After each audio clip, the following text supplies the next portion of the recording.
Meus irmãos, eu vos saúdo com a paz do Senhor. Amém. Louvamos a Deus por mais uma oportunidade que temos de estar na sua casa e juntos meditar na palavra de Deus.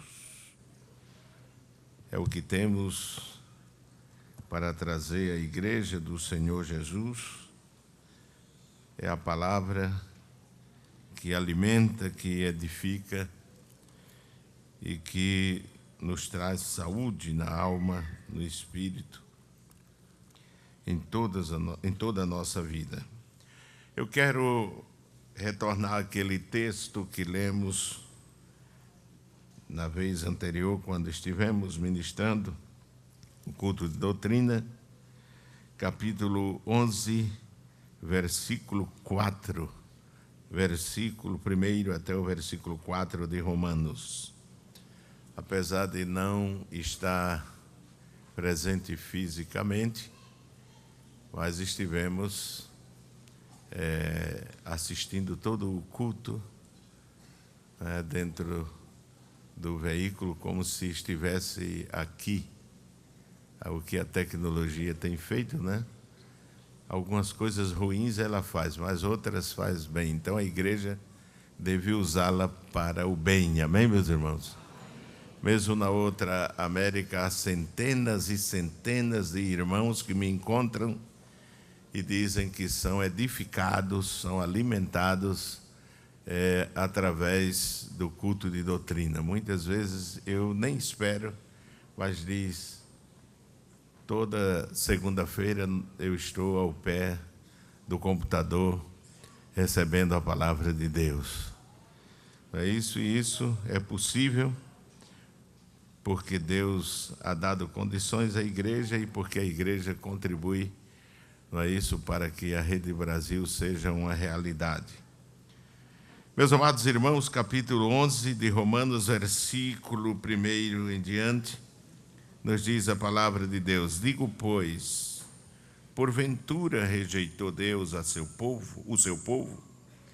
De modo nenhum, porque também eu sou israelita, da descendência de Abraão, da tribo de Benjamim. Deus não rejeitou o seu povo que antes conheceu. Ou não sabeis que a Escritura diz de Elias, como fala a Deus contra Israel, dizendo: Senhor, mataram os teus profetas e derribaram os teus altares, e só eu fiquei e buscam a minha alma? Mas que lhe diz a resposta divina: reservei para mim 7.000 varões que não dobraram os joelhos diante de Baal.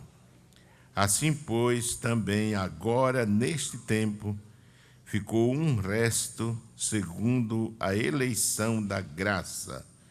Mas se é por graça, já não é pelas obras. De outra maneira, a graça já não é graça. Quem diz amém, meus irmãos? Amém. Meus queridos irmãos, nós estivemos na vez anterior falando sobre a vocação, o chamado da igreja de nosso Senhor Jesus Cristo. Assim como outrora, assim como no Antigo Testamento, Deus escolheu um povo, escolheu uma nação, não é isso? E que, por mais que intentaram amaldiçoar, nos diz a palavra de Deus que aquele profeta disse: não se pode amaldiçoar o que Deus abençoou, não é isso?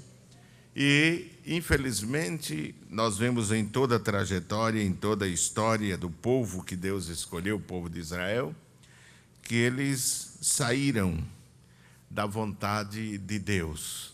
Deus os protegeu, os resgatou, não é, com mão poderosa, formou como nação aquelas tribos descendentes de Jacó e disse que eles deveriam permanecer fiéis, ainda que viessem dias de prosperidade e de bênção, eles não se desviassem do caminho do Senhor.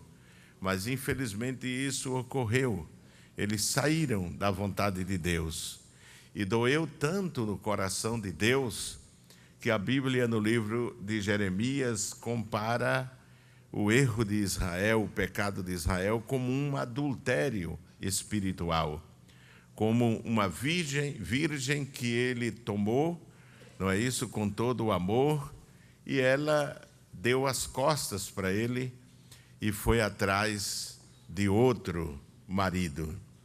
Nós encontramos também analogia sobre Israel, quando Deus fala que ele trouxe uma vinha e plantou num outeiro fértil, e diz ele que cercou aquela vinha, pôs torres, pôs lago, não é isso? E cuidou, colocou vigia para que cuidasse, supervisionasse aquela vinha, e quando buscou frutos, não encontrou frutos doces, encontrou só frutos, não é isso, silvestres, que não agradaram ao Senhor, apesar de tudo que Deus tinha feito por Israel. Nós vemos no Novo Testamento palavras semelhantes no capítulo 10, versículo 1 até o versículo 5 da primeira carta de Paulo aos Coríntios, onde Paulo faz toda uma exposição do cuidado que Deus teve, não é isso, em cuidar, em alimentar, em proteger, em chegar a abrir o Mar Vermelho para que aquele povo passasse, não é isso, em colocar uma nuvem à sua disposição, quando vinha o sol, servia de sombra, quando era noite, servia de luz, e além de servir de guia, servia de proteção, porque quando os inimigos levantavam-se, aquela nuvem, ou perseguia o povo de Deus, aquela nuvem passava para trás, não é isso, fazendo separação entre o povo de Deus e os inimigos que perseguiam. Mas apesar disso, Israel foi ingrato com Deus, não é isso? Não retribuiu a Deus por todo aquele cuidado e aquele favor que Deus tivera. Não é isso? Está escrito no livro dos Salmos que por 40 anos Deus suportou os maus costumes, diz a palavra de Deus, mas o povo continuou sendo de cerviz dura, endureceu o seu coração e não obedeceu a Deus. E Paulo diz aqui que ele não foi rejeitado de forma definitiva, totalmente rejeitado, mas grandes bênçãos perderam, não é isso? O povo perdeu e Deus introduziu a igreja. E nós louvamos a Deus por essa rejeição, amém, meus irmãos? Porque foi nessa rejeição que nós fomos alcançados. A Bíblia diz aqui no texto de Paulo aos Romanos que fomos alcançados pela graça, amém? Tudo que Deus fez por nós foi feito pela graça, a sua misericórdia, amém? Ele nos alcançou e nos libertou da escravidão, do império do pecado. Paulo chega a dizer que ele nos transportou do reino das trevas para o reino da luz, do Filho, do seu amor. Amém, meus irmãos? Ele nos levou para um lugar de segurança. A igreja de Deus é a resposta. Eu disse no culto anterior que a igreja é a resposta de Deus para este tempo. Quem diz amém? A igreja é a resposta de Deus para este tempo.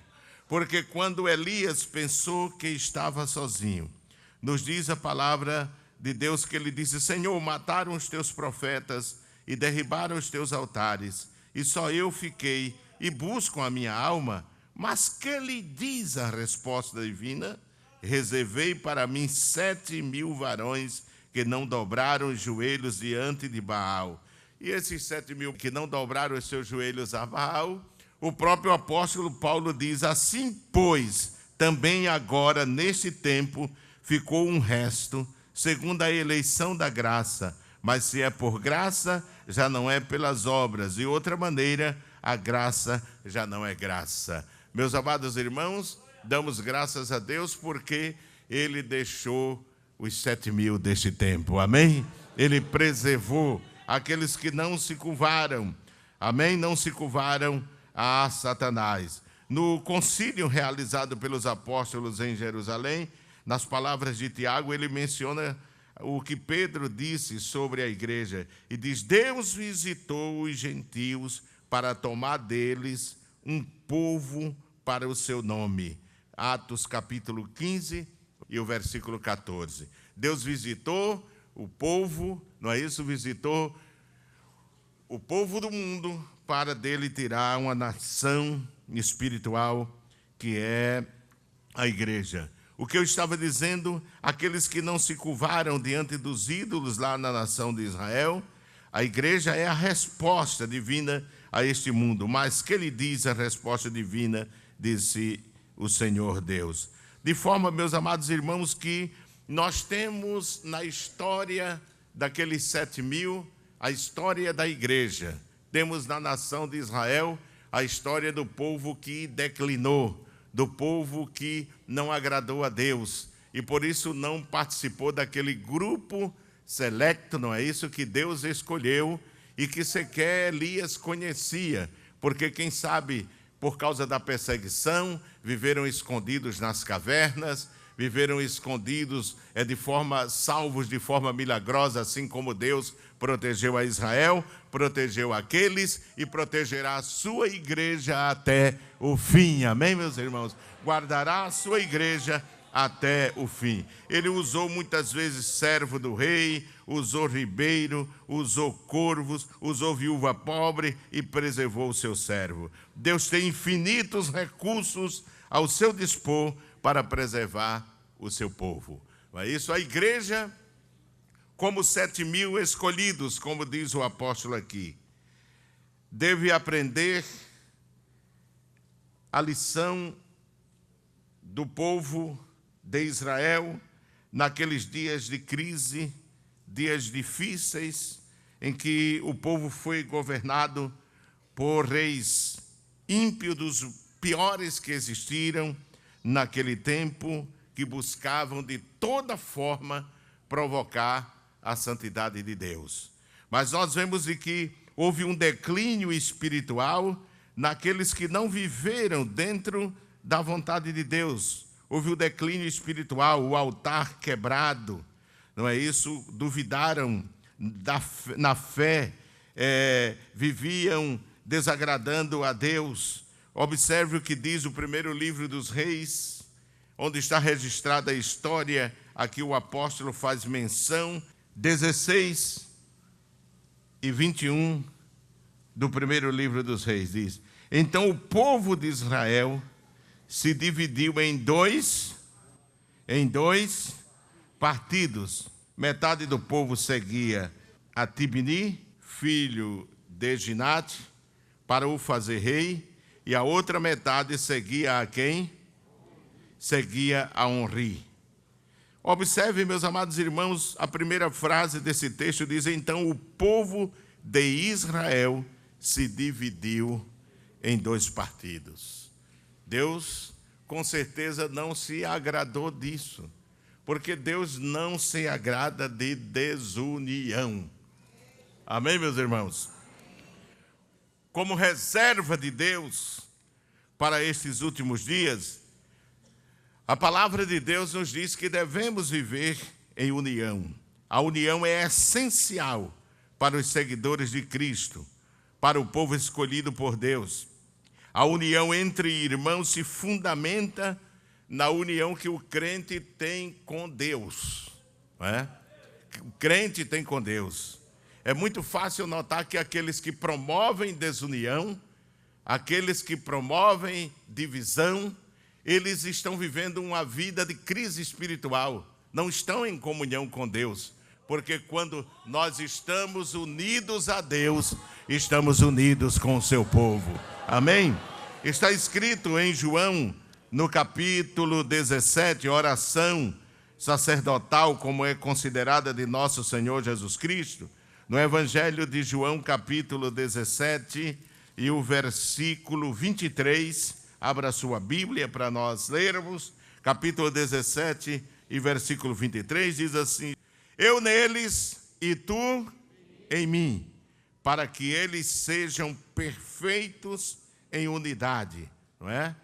e para que o mundo conheça que tu me enviaste a mim e que tens amado a eles como me tens amado a mim. Não é? Meus amados irmãos, este foi o interesse, o desejo de nosso Senhor Jesus Cristo, antes de partir para a eternidade. Ele se preocupou com a unidade da igreja. Ele orou ao Pai Celestial, diz aqui: Pai, eu neles e tu em mim, para que eles sejam perfeitos em unidade. Alcancemos maturidade, a ponto de viver uma vida de unidade, e para que o mundo conheça que tu me enviaste a mim e que tens amado a eles como me tens amado a mim.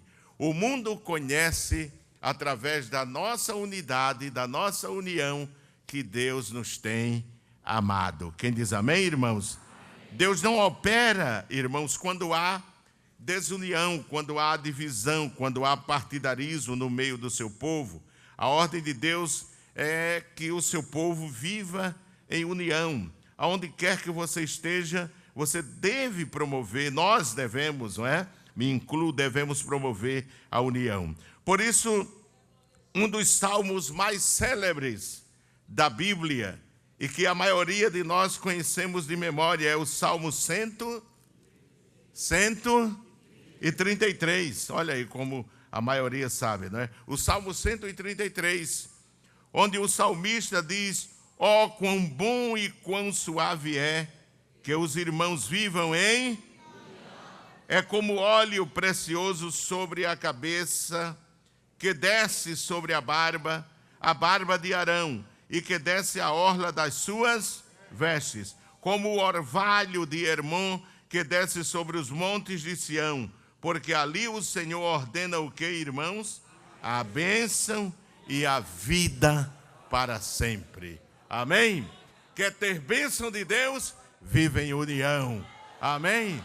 Coral, quer ter bênção de Deus? Viva em união. Campanha evangelizadora, quer ter a bênção de Deus? Viva em união. Família, quer ter a bênção de Deus? Viva em união. Ministério, quer ter a bênção de Deus? Viva em união. Casal, quer ter a bênção de Deus no seu casamento? Viva em união, viva em união. Glorificado seja o nome do Senhor Jesus. Ora, o salmista, no Salmo 133, nós vemos a importância que Deus dá, não é isso? A união fraternal. É simbolizada a ponto de Deus comparar, a palavra de Deus comparar ao azeite da unção. O azeite mais sagrado que existia. Era mais sagrado do que o azeite da lâmpada, da lamparina, do castiçal. Não é? O azeite que Deus considerava singular, que não podia ser utilizado para outra finalidade. Mas aqui Deus compara com a união à santidade. Ele diz: ó, quão bom e quão suave é que os irmãos vivam em união. Uma versão muito famosa inglesa, ela diz assim: como é maravilhoso para os irmãos viverem em união. Não é maravilhoso para Deus, é maravilhoso para nós. Amém, meus irmãos? É maravilhoso para nós vivermos em união. Glorificado seja o nome do Senhor. Como eu dizia, o Salmo 133, vemos a importância que Deus dá à vida de união da igreja. Ela é simbolizada pelo azeite, e o azeite da unção. O azeite da unção. Abra sua Bíblia no livro de Êxodo, capítulo 30. Capítulo 30 de Êxodo, versículo 22, você vê a composição do azeite que o salmista fala aqui. Ele diz: falou mais o Senhor a Moisés, dizendo: tu, pois, toma para ti das principais especiarias da mais pura mirra, 500 ciclos, e de canela aromática, a metade, a saber, 250 ciclos, e de cálamo aromático, 250 ciclos, e de cássia, 500 ciclos, segundo o ciclo do santuário, e de azeite de oliveiras 1 hin, e disto farás o quê? O azeite. E disto farás o azeite de quê? Da santa unção, veja, irmãos, e perfume composto segundo a obra do perfumista, este será o azeite da santa unção. O azeite com que Arão e os seus filhos foram ungidos no dia que Deus os chamou e os consagrou, não é? Nos diz aqui a Bíblia para que servia esse azeite. O versículo 26 diz: e com ele ungirás a tenda da congregação e a arca do testemunho, e a mesa com todos os seus utensílios, e o castiçal com os seus utensílios, e o altar do incenso, e o altar do holocausto com todos os seus utensílios, e a pia com a sua base. Assim santificarás o quê? Estas coisas, para que sejam santíssimas. Tudo o que tocar nelas será santo. Também ungirás a Arão e a seus filhos, e os santificarás para me administrarem o sacerdócio. Quem diz amém, irmãos? Ora, meus amados irmãos, esse azeite era ao mesmo tempo um perfume, amém? Que exalava o seu cheiro.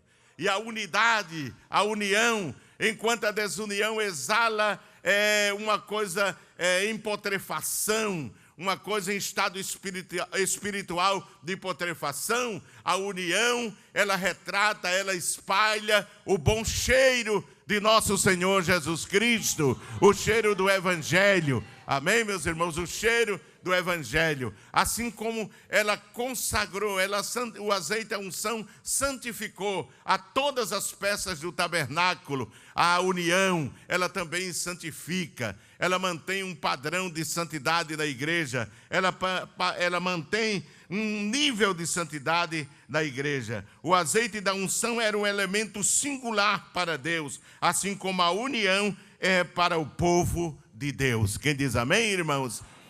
Observe que o salmista, no salmo que nós lemos, Salmo 133, ele diz ao mesmo tempo que, ó, quão bom e quão suave é que os irmãos vivam em união.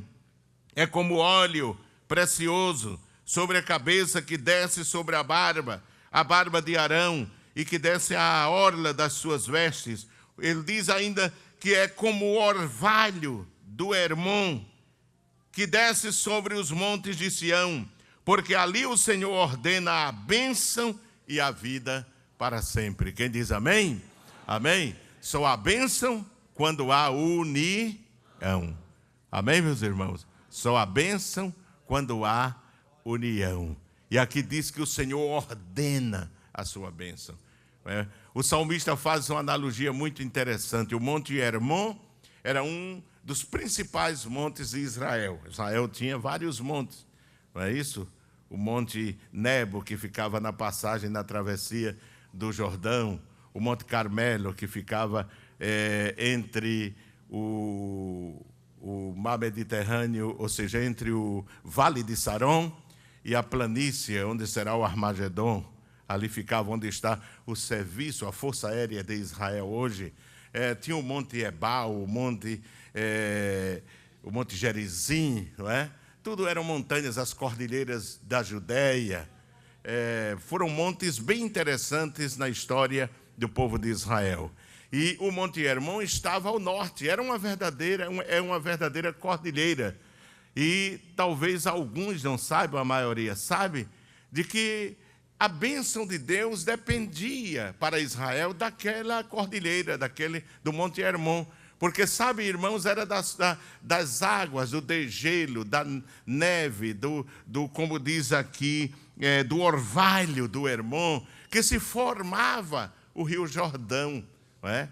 E que era a única fonte de riqueza do povo de Israel, era o único rio, a única fonte de água doce que ainda hoje corre, não é isso, abençoando o Estado de Israel. E dessa forma o salmista diz que o monte de Hermon, o orvalho de Hermon, que desce sobre os montes de Sião, porque ali o Senhor ordena as bênçãos e a vida para sempre. O orvalho não caía só sobre o Hermon, mas sobre os outros montes, porque ali o Senhor ordena a bênção e a vida para sempre. A unidade, não é isso, gera bênção.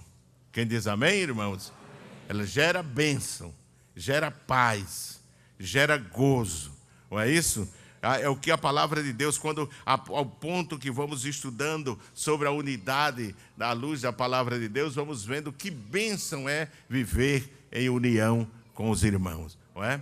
Salomão, o sábio Salomão, revela a importância de ser unido, de viver unido em Eclesiastes. Abra a sua Bíblia, no capítulo 4 de Eclesiastes, meus irmãos. Livro de Eclesiastes, vocês conhecem? Capítulo 4 e o versículo 9, nós lemos assim a palavra de Deus. Capítulo 4 e versículo 9 de Eclesiastes diz: melhor é serem dois do que um, porque tem melhor paga do seu trabalho. Porque se um cair, o outro levanta o seu companheiro. Mas ai do que estiver só. Já viu gente assim? Gosta de viver isolado, gosta de viver sozinho, não se une com ninguém. Na igreja, todo mundo tem defeito, menos ele. Não é? Todo mundo tem defeito. Não porque aquele é amarelo, aquele é branco, aquele é preto, aquele é azul, aquele é roxo, aquele é o petroncha, aquele tem o cabelo assim, aquele tem... Só ele é perfeito, só essa pessoa é perfeita, não é? Mas não é bênção de Deus. Salomão disse também em Provérbios que o que se isola busca seu próprio proveito. Não é? O que se isola busca o seu próprio proveito. Mas aqui diz assim, porque... se um cair, o outro levanta o seu companheiro. Mas ai do que estiver só. Amém? Todos nós precisamos de companhia. Todos nós precisamos de amigos. Amém, meus irmãos? E como é bom ter amigos.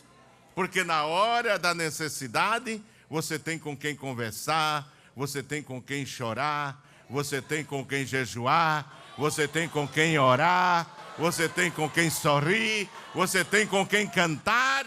Amém, meus irmãos? É muito bom ter amigos, não é? Então, a amizade é construída dentro desse padrão de unidade, não é isso? De compreensão uns com os outros. Depois, caindo não haverá outro que o levante. Também se dois dormirem juntos, eles se aquentarão. Mas um só, como se aquentará? Se alguém quiser prevalecer contra um, os dois lhe resistirão. E o cordão de 3 dobras não se quebra tão depressa. Não é? Nós vemos que Salomão mostra que a união gera mais resultado e lucro na nossa vida. O versículo 9. Nós vemos que ele diz que se um cair, o outro levanta. Não é? A ajuda vem pela união. Versículo 10. A união produz ajuda mútua. O versículo 11. Também os dois se dormirem juntos, eles se aquentarão. Mas um só, como se aquentará? Não é verdade? A força da igreja é o resultado da união, irmão. Não é? É o resultado da união. Porque quando a igreja está unida, ela é imbatível. E é por isso que Satanás luta para trazer discordância no meio da igreja. O maior interesse do diabo é trazer desunião, é esfacelar o povo de Deus, é trazer discordância, contenda, briga, não é verdade? E essa união não é obtida ainda que você seja muito espirituoso, ore muito, jejue muito, não é suficiente.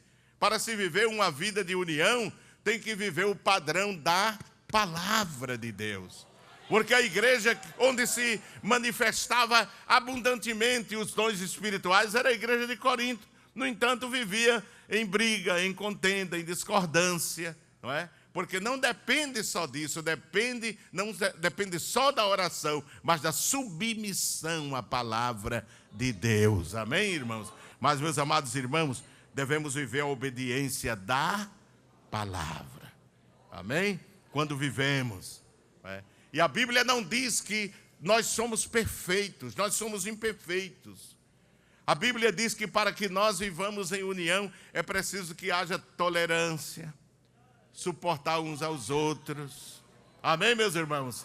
Suportar uns aos outros, tolerar uns aos outros. E tem gente que é como aquela planta, não me toque, não é? Não me toque.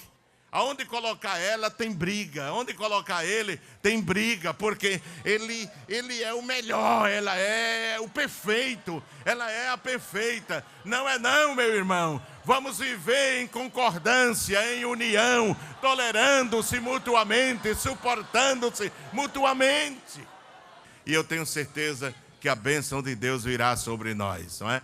O sucesso e a bênção, irmão, da igreja primitiva dependia do espírito de unidade que ela vivia, não é? Você veja em Atos 2, no começo mesmo da igreja primitiva, Atos 2 e versículo 42, você vai ver que faltou isso em Israel, não é, irmãos? E por isso sofreu um declínio espiritual tão tremendo. Capítulo 2, versículo 42 diz assim: e perseveravam na doutrina dos apóstolos e na comunhão e no partido e em cada alma havia o que, irmãos? Temor, e muitas maravilhas e sinais se faziam pelos apóstolos. Todos os que criam estavam como? Estavam juntos. É interessante que diz assim: todos os que criam estavam juntos e tinham tudo em comum. Comunhão. Amém? Comunhão. Veja agora capítulo 4, versículo 32. E era o coração e a alma de quem? Da multidão dos que criam. E ninguém dizia que coisa alguma do que possuía era sua própria, mas todas as coisas lhes eram, o que, irmãos? Comuns. Observe o início, não é? É difícil a natureza humana, porque, irmão, essa de pensar que a natureza humana é boazinha. Não, senhor. Veja o que o salmista diz e você vai ver que nós nascemos já com a ruindade, irmão. Sim, senhor, já nascemos de criança com ruindade mesmo, na natureza perversa, não é? Mas o Evangelho de Cristo, não é isso? Faz essa mudança. Faz ou não faz, irmão? Faz essa mudança. Entendeu? O Evangelho de Cristo faz essa mudança. Uma das primeiras almas que ganhamos para Jesus ali na Argentina, ainda hoje ela está na igreja, a irmã Esther, quem conhece a igreja da Argentina conhece, uma mulher que mede mais de 2 metros de altura, e ela pesava uns 150 quilos. E essa mulher, quando vivia na impiedade, era chamada de Margaret Thatcher. Foi do tempo da Guerra das Malvinas, né? E ela vendia verdura, irmãos. E todo homem temia ela. Um irmão de uma igreja evangélica lá disse: pastor, Deus para salvar essa velha fez muita coisa, viu? Eu digo: fez, irmão? A morte de Jesus na cruz foi para isso. Disse: porque eu era concorrente dela e vendia verdura. E ela colocava toda vez, dizia assim: não me entre na rua que eu vendo. E um dia ela meteu a mão na botina, tirou uma pistola e quis atirar em mim. Quis atirar em mim. Quis atirar em mim. Como foi que o senhor conseguiu essa velha para a igreja, essa irmã para a igreja? Eu digo: não fui eu, irmão, o Espírito Santo. Pregamos a palavra e ela veio, não é? Irmãos, interessante era ver que aqueles vizinhos que tinham medo dela, mas depois que ela aceitou a Jesus Cristo, ela chegou ao ponto de ser destratada. Uma vizinha foi lá, disse o que quis na porta dela, e ela ficou chorando e dizendo: Deus te abençoe, Deus te abençoe, Deus te abençoe. Vai, irmão? É por isso que o diabo é tão atrevido com os crentes, né, irmão? Faz coisa, inventa coisa, mente. Porque ele sabe que o crente não vai pegar uma pistola para dar um tiro nele. O crente não vai pegar um pau para dar nele. Agora o crente entrega a Deus. E no seu tempo, Deus faz o juízo. Amém, meus irmãos? Deus faz o juízo.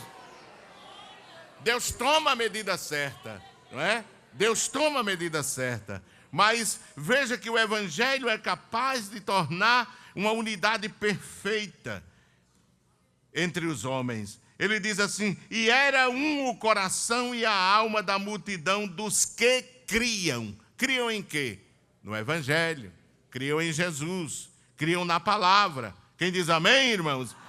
E ninguém dizia que coisa alguma do que possuía era sua própria, mas todas as coisas lhes eram comuns. Não é? Então, isso é a bênção que o Evangelho opera na vida do crente. Esse é um resultado espiritual que o Evangelho produz. E quais são os benefícios da união? Segurança e proteção, como nós vimos em Eclesiastes 4:12. Ajuda entre irmãos quando tem necessidade. Romanos 12:13. Veja aí o que diz a palavra de Deus. Romanos capítulo 12 e o versículo 13. Diz: comunicai com os santos nas suas necessidades e segui o quê? A hospitalidade. A Bíblia atualizada diz: compartilhai, não é? Compartilhai com os santos na sua necessidade. Dá coragem, motivação para continuar, Efésios 4:29. Compreensão e paz entre pessoas e compartilhamento no sofrimento. Romanos capítulo 12, versículo 15 ao 16. E a capacidade para fazer muito mais juntos do que cada um sozinho. Efésios 4:16. A igreja, irmãos, tem a obrigação de viver em união. Em viver em unidade. Unidade, união é um mandamento de Deus. Amém? É um mandamento. A igreja é o corpo de Cristo. E cada membro precisa do outro para a sobrevivência do corpo e para a sua própria sobrevivência. Nós precisamos dos nossos irmãos. Sim ou não, irmãos? Precisamos uns dos outros. Não é? Na hora da necessidade, nós vemos a importância disso que eu estou dizendo. Quando precisamos da ajuda, precisamos do apoio, precisamos da palavra de amigos, precisamos da oração, precisamos do jejum. O crente tem com quem contar quando ele vive em união. Nunca despreze a igreja. Não, Senhor, porque a igreja sempre vai estar do seu lado quando você precisar, quando você necessitar. Quando você precisar da ajuda em oração e jejum, a igreja vai estar do seu lado. Porque nós, para que o corpo de Cristo sobreviva, é preciso que nós vivamos, em união. Em 1 Coríntios 12, 12 ao 20 está explícito isso. Quando a igreja dos Coríntios viviam em desunião, o apóstolo Paulo exortou para que desfizessem a desunião e as contendas. É 1 Coríntios 1, 10 ao 13. Paulo diz que desunião é uma postura de crentes carnais. Quando há desunião, quando um crente gosta de promover a desunião, viver em desunião, isso é na classe de escola dominical, no órgão da igreja, não é? É um sinal de que ele é um crente carnal, irmãos. Vive pela carne. 1 Coríntios capítulo 3, o apóstolo São Paulo escrevendo depois de haver exortado a igreja em Corintos a que vivessem em união e acabassem com aquelas panelinhas, aqueles grupos que eles haviam criado, nos diz aqui o apóstolo, no capítulo 3, versículo 1, diz: e eu, irmãos, não vos pude falar como a espirituais, mas como a carnais, como a meninos em Cristo. Com leite vos criei e não com manjar, porque ainda não podíeis, nem tampouco ainda agora podeis, porque ainda sois. Viu que o crente carnal não aguenta nem uma doutrina forte? Ele não suporta, irmão, a doutrina forte. Paulo disse: eu tenho que criar vocês com leite. Eu tenho que criar vocês com leite. Ele diz no versículo 3, porque ainda sois carnais. E o que é que caracteriza esse comportamento do crente carnal? Diz aqui: porque ainda sois carnais, pois havendo entre vós o quê? Invejas. Depois, contendas, dissensões. Não sois porventura carnais, e não andais segundo os homens? Porque dizendo um, eu sou de quem? E o outro, eu sou de? Porventura, Não sois carnais? Pois quem é Paulo e quem é Apolo, senão ministros pelos quais crestes, e conforme o que o Senhor deu a cada um? Eu plantei, Apolo regou, mas Deus foi quem deu o crescimento. Amém, meus irmãos? Então, você vê que quando há uma atuação na vida do crente para viver em desunião, para fazer grupos, para separar irmãos dentro da igreja, já sabe, irmãos, que este está vivendo segundo os ditames da natureza velha, da natureza carnal. Ele é um crente carnal. Ele tem prazer de criar contenda entre irmãos. Ele tem prazer de criar contenda entre irmãos. Mas quando vivemos uma vida de comunhão com Deus, procuramos promover sempre a unidade do corpo de Cristo. Amém, meus irmãos? A unidade do corpo de Cristo. Viver em união, produzir a saúde do corpo de Cristo. Não é verdade? E tenha cuidado quando alguém trouxer uma conversa, irmão, tenha muito cuidado. Não é? Tenha muito cuidado. Eu tive a primeira esposa do pastor Leôncio, irmã Maria, eu admirava muito, e uma das virtudes que admirava ela era que quando alguém vinha trazer uma notícia, ela dizia assim: você viu? Você tem certeza? Irmão, deixava a pessoa desarmada, deixava desarmado, o camarada ficava, como disse alguém, desculpe minha expressão, sem som e sem imagem. Ficava mudo, entendeu? Quando o fuxiqueiro, o contendeiro vier perto de você, falar do seu irmão, diga: você viu? Você prova? Você tem provas disso? Você viu? Ah, não, eu vi alguém dizer. Então, não seja carteiro do diabo, seja um bom mensageiro. O bom mensageiro dá saúde. O bom mensageiro traz saúde. Amém, meus irmãos? Traz saúde. Gera saúde. E nós não podemos, irmãos, de forma nenhuma, trabalhar para quebrar a unidade da igreja, a unidade do corpo de Cristo. Não, Senhor, porque quem fizer isso pagará um preço cruel e duro. E duro. Assim como nós vemos no Antigo Testamento, aquela figura da igreja de nosso Senhor Jesus Cristo, primeiro, quando o Cordeiro Pascual foi oferecido. Veja Êxodo capítulo 12, versículo 46. Êxodo 12 e 46.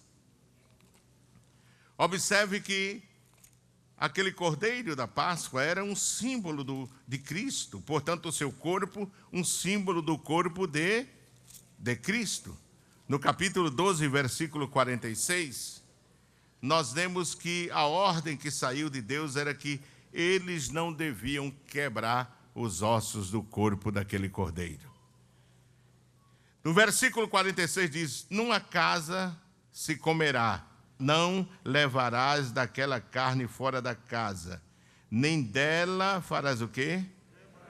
Quebrareis osso. Aquele cordeiro era um símbolo de Cristo, portanto, o corpo de Jesus. Em Números, veja o livro de Números, que é o quarto livro do Pentateuco, o quarto livro da Bíblia. No capítulo 9, comece lá de Gênesis, você vai encontrar capítulo 9, versículo 12, nós encontramos a ordem de Deus quando é dito: dela nada deixarão até amanhã, e dela não quebrarão o quê? Osso algum, da ovelha oferecida na Páscoa.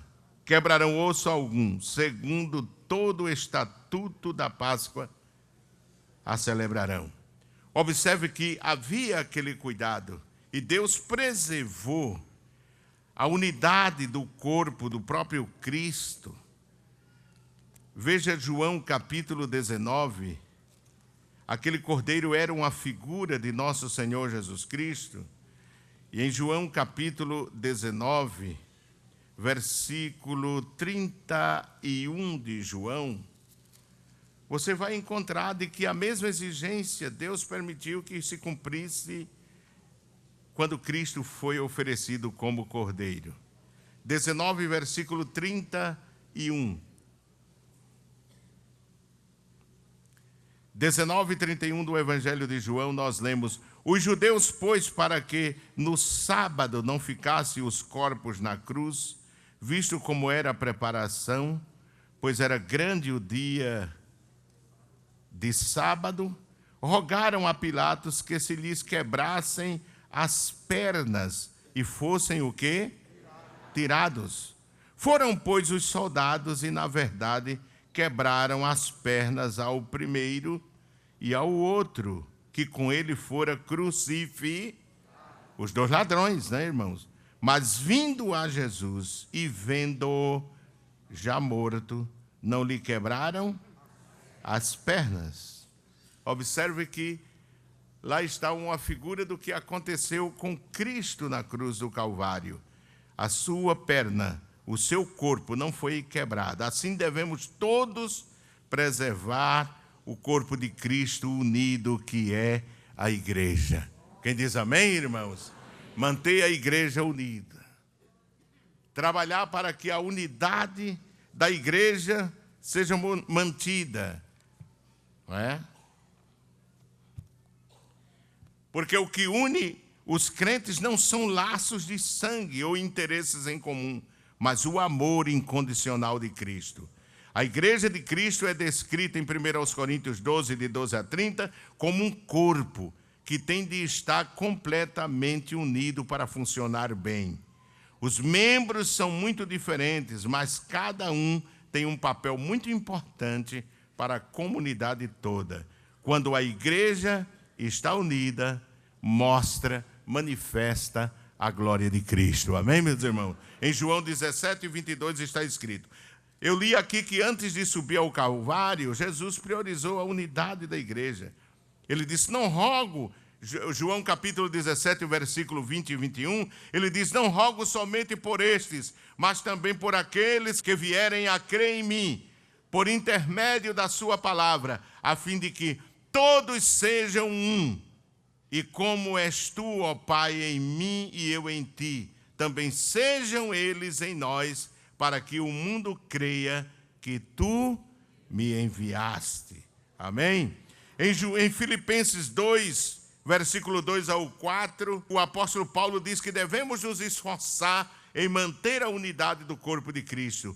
Ele diz: completai a minha alegria, de modo que penseis a mesma coisa, tenhais o mesmo amor, sejais unidos de alma, tendo o mesmo sentimento, nada façais por partidarismo ou vanglória, mas por humildade, considerando cada um os outros superiores a si mesmo. Não tenha cada um em vista o que é propriamente seu, senão também cada qual o que é dos outros. Que bênção, não é, irmãos? Então, ele diz: completai a minha alegria, de modo que pensais a mesma, tenhais o mesmo amor, sejais unidos de alma, tendo o mesmo sentimento, e que nada se faça por partidarismo ou contenda. Aí está a essência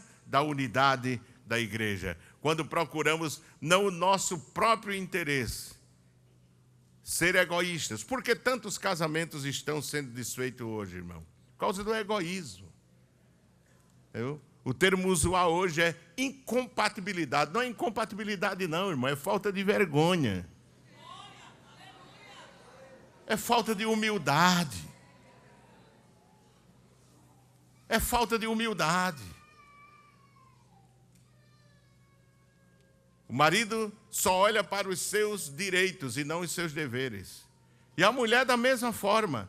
Hoje só se fala de direito, mas não fala dos deveres. Mas uma vida a dois tem que ser uma vida comprometida. Tem os direitos e tem os deveres. Tem a tolerância. tem que se suportar. Amém, meus irmãos? Tem que ser amigo um do outro, tem que tolerar um ao outro. E quando vivemos assim, esse casamento vai bem. Não é verdade? Então, é viver segundo os ditames da palavra de Deus. Em 1 Coríntios 1:10, diz: rogo-vos, irmãos, pelo nome de nosso Senhor Jesus Cristo, que faleis todos a mesma coisa, e que não haja entre vós divisões. Antes sejais inteiramente unidos na mesma disposição mental e no mesmo parecer. Que Deus nos abençoe, irmãos. Que Deus nos ajude. E que essas palavras, elas não fiquem simplesmente no nosso cérebro, na nossa mente, na nossa lembrança, mas que essas palavras desçam ao mais profundo do nosso ser e aprendamos a viver em união. Amém? Não alimente aqueles que querem trazer desunião no corpo de Cristo. Não, Senhor. E, se necessário, afaste-se dele. Mas preserve a unidade do corpo de Jesus Cristo. Amém, meus irmãos? Que Deus abençoe, em nome de Jesus.